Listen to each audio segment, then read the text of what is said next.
Hello children, welcome back. Children, today we shall start with a new chapter, that is voice. And again, just to reinforce voice, what do we mean by that? Children, every sentence can be formed in two forms, right? One is of course your active and one is passive. Now, what do we understand by active and what do we understand by passive? Very simple. When I talk about active, it lays more emphasis on the subject, emphasizes on subject. Whereas if I talk about passive, it gives more emphasis to the recipient of the subject.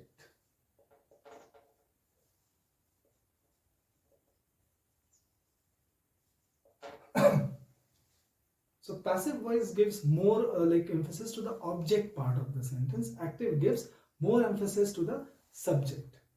Now children, subject, object, don't get confused. Let us just do a short recap. Every sentence has S plus V plus O. And this is what we are going to do today. That is, the chapter voice is also based upon S plus V plus O. This is the structure. And if in place of object comes complement, then children, the chapter voice becomes inactive. I'll give you example. The cat chased the mouse. The cat is your subject, chased is verb, and the mouse is object. Now what am I talking about? Here I'm talking about the cat, where I'm laying more emphasis to the cat. Now if I change, this is called my active sentence, right? Now I want to transform this into passive. Then children, this is what I do. I bring the object and make it, and I start giving it more priority. The mouse was chased, and what I do, I introduce by the cat. So here I am given more emphasis to the object part, right? And this is what the basic difference between active and passive voices. Subject, the doer of the action, is important. Here the recipient, that is the object of the action, is more important. And what do? We just simply change. We make subject to object and object to subject. This is very important. Yes, we do change other things which I will discuss, but this is the general, you can say, idea of understanding active and passive voice, right? Now children, basically I was talking about object. Suppose if it does not have an object, right? For example, if I say stars twinkle at night, right? Stars is subject, twinkle is verb. Now I am confused. At night, it is somewhere relevant to time, adverb. So it is not an object, but it is a complement. Now can I do anything? No, I am helpless. The rule does not apply here, where I cannot bring the complement and make it a subject. So what you require, again, that chapter, if you remember, transitive and intransitive comes into connection. If you have not paid or heeded attention to that chapter, this chapter becomes complicated. So children, every bit of the work is interconnected with the previous one. So complement you cannot make subject. Object, yes. So active voice is active only when you have this. And if it does not have this part, it becomes inactive. Means you cannot do any changes, right? Now, coming down to the main part. S plus V plus O you have already written. Now children, basically what do we do? Number one, subject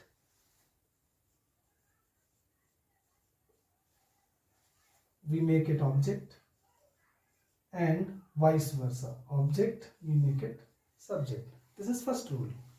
Second, what do we do? Do we change the tense? Oh, we're not changing the tense. What do? We just do what? We just the verb of the active voice gets the past participle form. Second very important part is here, subject becomes object, object becomes subject. We add by, right? If we are changing from active to passive, we change by. For example, the cat chased the mouse. The mouse was chased by the cat. But again, the third rule says indefinite subject. Indefinite subject, we just for indefinite subject, just drop it. Just drop the subject whenever you come across indefinite. Now the question is, what is indefinite? Indefinite could be someone, somebody, anybody, people. Do you know who the people is? So it is somewhere indefined. It is not defined. So somebody stole my watch. The watch was stolen. I just give you one example. Someone stole my watch. This is my indefinite subject, right? This is my object. So my watch was stolen. No need to write by someone. You can drop it, right? Now coming down to the rule part.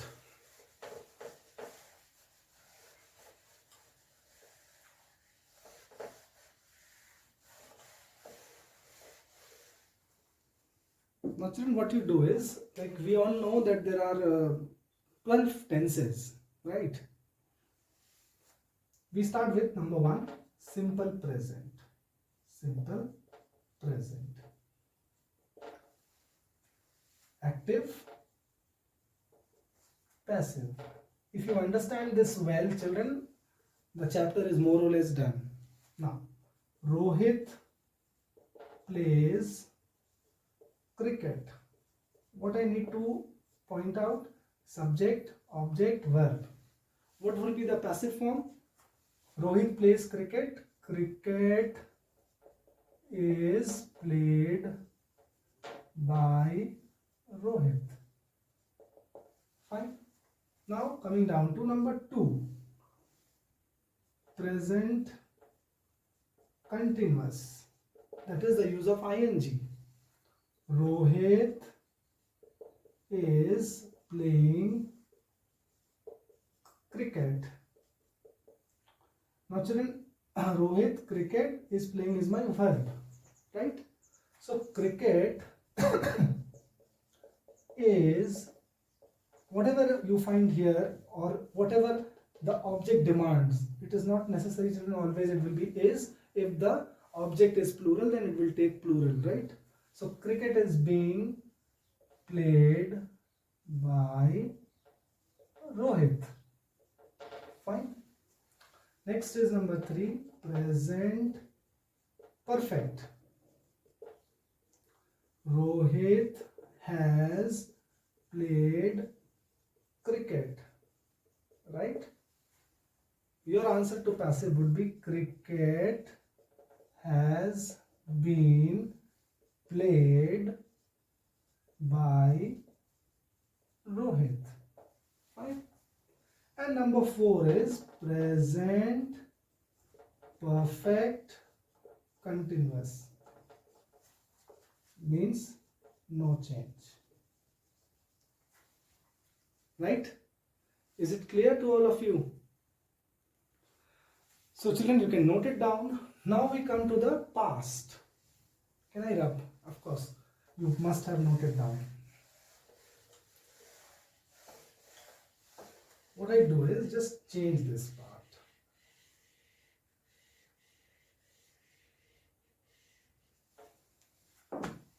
Simple past. Rohit. Let me change the name. Rohit. Make it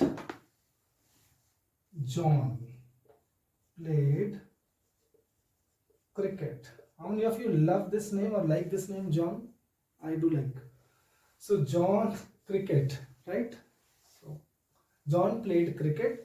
Cricket, since it is past, children, can I use is? No. Cricket was played by John. Next is past continuous. John was playing cricket, right? Cricket was being played by John. Next is past perfect. John had played cricket. Cricket had been played, by John. And again, children, past perfect continuous. John had been playing cricket.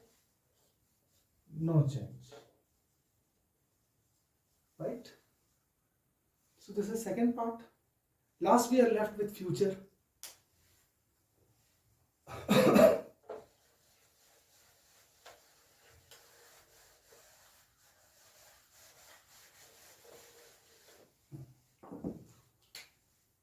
Future, I'm talking about, children. Future tense, simple future. Right? John will play hockey. Hockey will be played by John. Hockey will be played by John. Getting? Next, number 2, future continuous. John will be playing hockey. Now comes the question, children.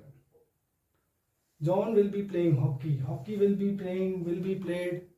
No change. Mark it. Future perfect.